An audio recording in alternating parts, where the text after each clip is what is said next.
Hey guys, welcome to my Another Eden version 2.2.8 video update covering over the Another Style Covert Agent update.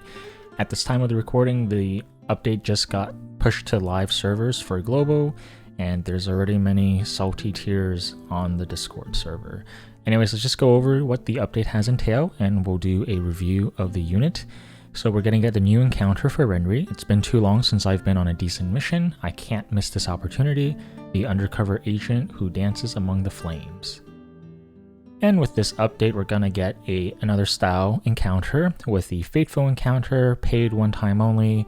They're going to be adding a episode IDA School Part 2 event that will be releasing the Claude and others in the dreams, and another Fateful Encounter episode series part 2, which is another paid one time only. So if you guys really want Claude or try to get for him, you could also do that as well. And of course, the ally encounters under regular encounters will be updated as well. The only other significant change in this update is pretty much just these lectures will be given in Baroque when you talk to the mayor. The very first lecture becomes available after you clear chapter 1 of the story, with further lectures being available after clearing the main story chapter 11. These are just kind of like tutorials and battles, and you can fight the mayor and all that. And if you're having trouble during the battles, why not try one out? As for the campaign update information, pretty much IDA Part 1 and Part 2, Part 1 being the Absolute Zero Chain scores, and Part 2 being Butterfly City and Heaven's Cradle Cocoon Dreams, will be getting increased drop rates until the next update. And as per usual from the last update video, the 1000 Year Arc and the Celestial Tower and the Shadow Witch will no longer be getting increased drop rates. And with this update, they're just making some text display issues and some other small bugs changed as well. Alright, so going over Renri's Another Style, we'll be using the wiki page since it has everything formatted pretty nicely. This is her rank 5, and this is her sprite in the game as she spins the disc happily. She's a 5-star rarity unit, fire element / axe necklace user, and her type is light, her personalities being Sweet Tooth and Axe. You can get her Covert Agent after just any chance drop from a boss fight in any very hard dungeon, or you can also get some from the Nopal weapon shop. And I believe in a future update, there's also a chance drop for these for anyone's Another Style tomes, pretty much treats these in the cat realm in the White Door. With her Valor Chant, she will be getting the Altogether Now for the Future. Fire attack type increases by 35% on all allies, and the speed of the users will be increased by 35% as well for one turn. If you do decide to get her Grasta Covert Agent Proof, you'll be given the power going up to 15 and luck up to 15 if it's true, and the Valor Chant will be increased by 1 extra turn. Now, under her active skills, the bread and butter of this unit is pretty much Blazing Dance and X Burning. So let's go over Blazing Dance first, because there's 2 different unique stacks that she brings forth.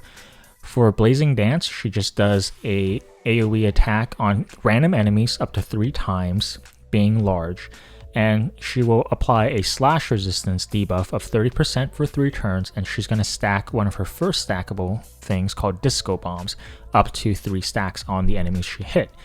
And Disco Bomb pretty much will decrease the fire type resistance of the opponent based on the number of Disco Bombs.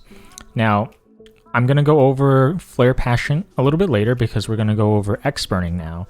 X Burning is a fire type slash attack on all enemies, AoE extra large, and it consumes all the Disco Bombs, whereas Blazing Dance will apply them.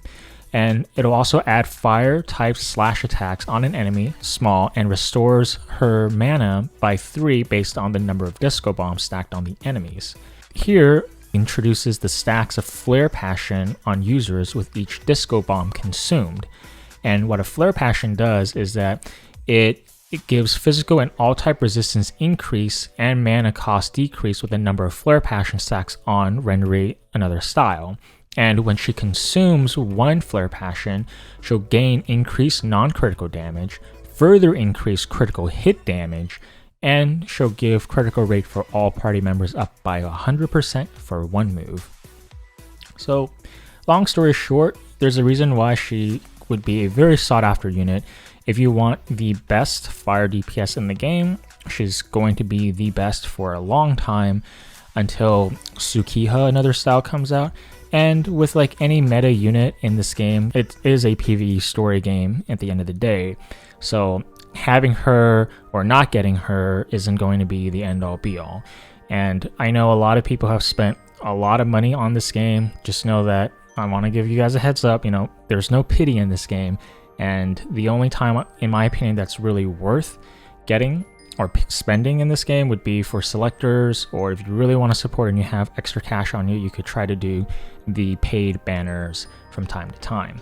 But I just know that the game will be releasing and pumping out a lot of these power crept units, and we're just beginning now, because in the next big number update for this game, where they introduce the 2 knights, there'll be even more slight power creeps in there. And I'm going to make another video where we'll be talking about what to expect in the future of Another Eden, where Japan is right now, because they are continuing to pump out these new units with different elemental types that aren't introduced in the game yet in global, and there are some pretty strong freaking units in that game. Anyways guys, hope you guys have a good one. I'll talk to you guys later. Have a good one.